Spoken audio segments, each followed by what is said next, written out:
The SEC is the most dominant conference in all of college football. And you're going to see that when it comes to my top 10 prospects for the SEC, because all of them are in my top 25.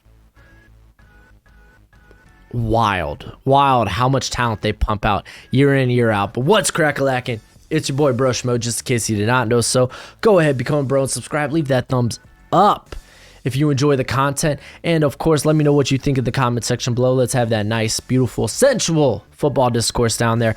And I have my top 300 prospects, big board, just some names of guys to keep an eye on this season. Again, it's very early, that list, that big board, it's going to change a lot, especially when we start adding names to it. So watch out. But let's go ahead. Let's dive into the nitty gritty here with Derek Stanley. He is my top prospect when it comes to the SEC, man, because this year they don't have a quarterback prospect that I'm too wild about just yet. Maybe that changes. But this guy's only weakness throughout his career has been Devontae Smith, and luckily he is no longer in college football. He has moved on, but he has been shut down the rest of the time. He's an elite athlete. He has size. He has length.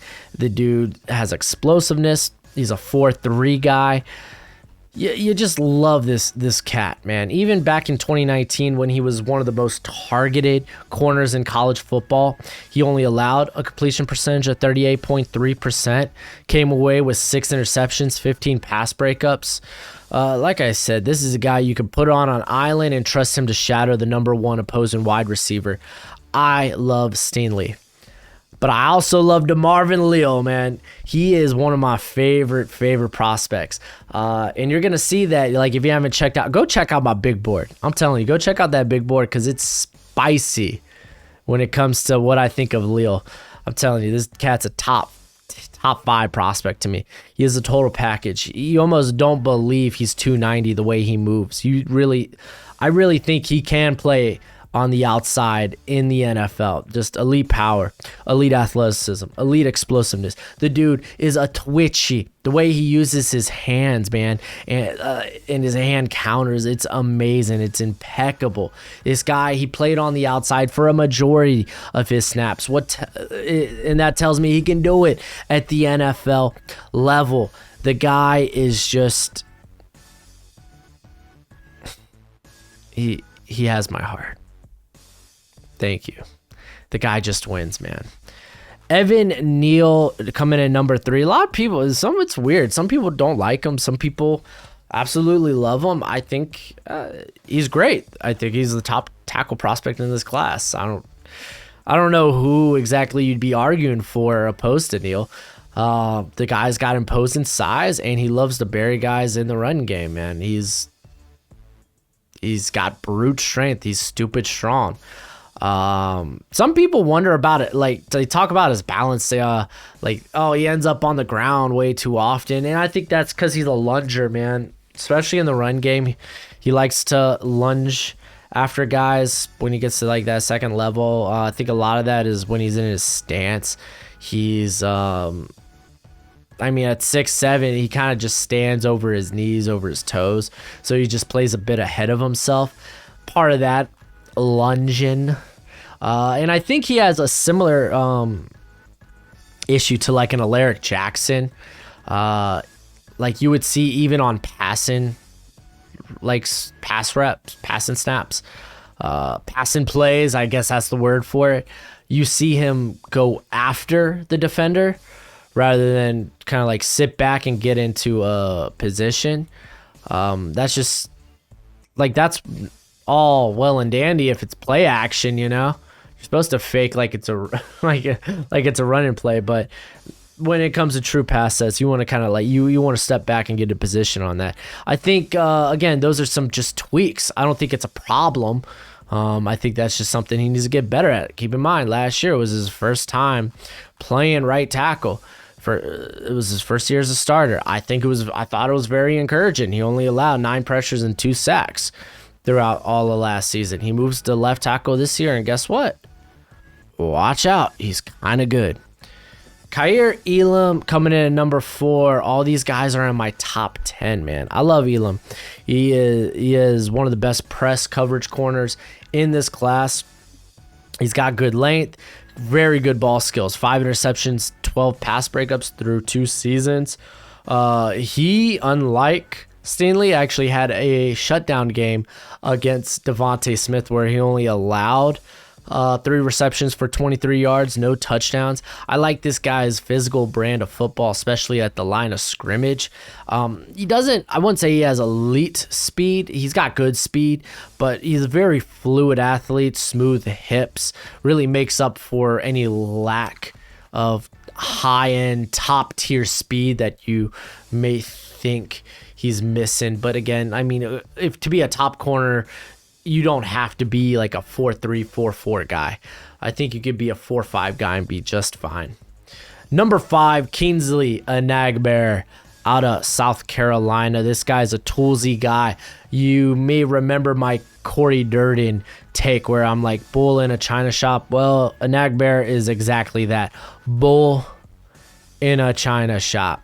The guy despite not being one of the most polished, one of the most technically sound guys on the edge, in the SEC still produced 7 sacks, 23 pressures, like against SEC competition. That's wild. That's bonkers. If you're winning with pure upside, just like that, then holy freaking moly, I can't wait to see what you look like when it all comes together. Again, bit raw, but again, with the upside, with the physical profile, the physical tools at 6'4", 270, you kind of like, I'll take that type of power. I'll take that type of violence when it comes to the trenches.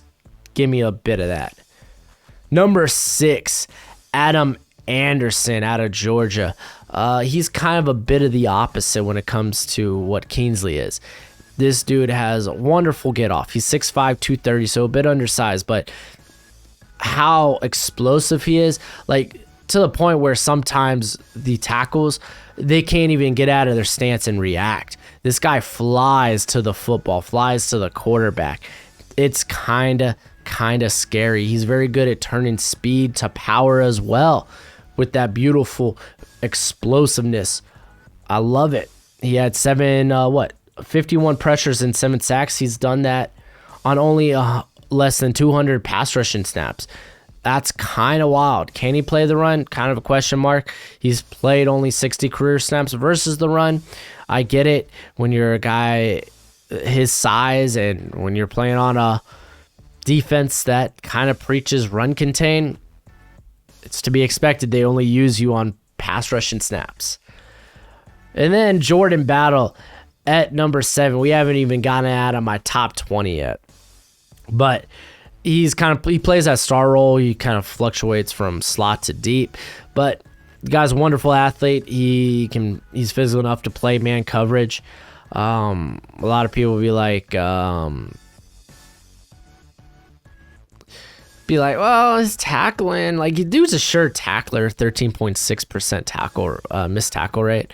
That's not bad, but I think they have a problem with, like, he's kind of a headhunter, so he needs to lower that hit box when it comes to tackling. He likes to lay the lumber. I mean, it cost him the Ohio State game where he was only in the game for 26 snaps before he got ejected. So something he needs to watch out at, but he can play he can do whatever you ask him to do. He's a very versatile tool for any defensive coordinator.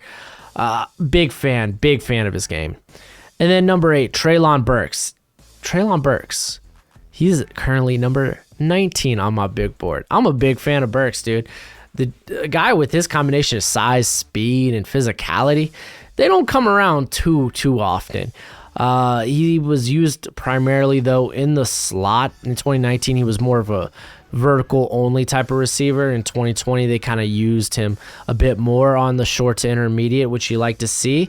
By no means do I think he's a dynamic route runner, but it's nice to see that he actually can run at least a good amount of different types of routes. Very good at the contested catch, man.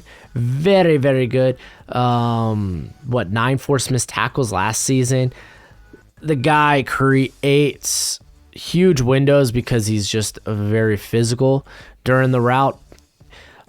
The guy has the tools to play on the outside. We just haven't really seen it at Arkansas. Will we see it this year? That's kind of the question. Number 9, Kenyon. Why did I say Kean? Kenyon Green. Wow. Out of Texas A&M, he'll be playing left tackle this season, so I currently got him listed as a left tackle. But regardless, even if he doesn't play great at left tackle, you're getting a top-tier guard in this class. I think he has the length and athleticism to actually stick out there at tackle, and I think this year will be a good breakout season for him. Yeah, I don't know what more to say about him, man. He didn't allow a sack at all last season. He's good at getting to the second level. The tools with him are immense. He's great at playing in space. Everything tells me that this guy's going to play very well at tackle next year, but the SEC is kind of a daunting task. And then number 10, Christian Harris. Christian Harris is literally number 25 on my big board. A guy that could be a hot riser. Like, he's a uber athlete when it comes to the linebacker position. No joke. The guy's stupid good. He was very good at taking on blocks. He's been a proven pass rusher, 31 pressures, 6 sacks on only 116 pass rushing snaps. Very disruptive in the run game as well. Man coverage, no problem. When it comes to zone, he needs to trust a bit more what he sees. By comparison, he was much better than Dylan Moses in that regard. We saw what happened to Dylan Moses. Ended up being an undrafted free agent, and part of that could have been the ACL. But I think a lot of it was just how bad in coverage he was last season. Christian Harris, far better in coverage than Moses was last year. And I think if we can see him get a little bit more comfortable when they drop him back into like that middle zone and stuff, then I think it'll be fine. He has the tools to be a top 5 linebacker in the NFL. And I mean, we've seen it with athletes similar, like Devin White. He didn't really break out until the second half of his second season. But like, he was dominant in the playoffs, playmaker in both the passing and as a blitzer. Like, the dude has been dominant. So I think he has that type of upside. And honestly, a guy that I actually might move up my list just because of that. But that's my top 10 thus far in the SEC. Let me know who your top 10 is. And that's it for the video. Go ahead, do that YouTube thing. And as always, until next time, you be easy, my friends. Later.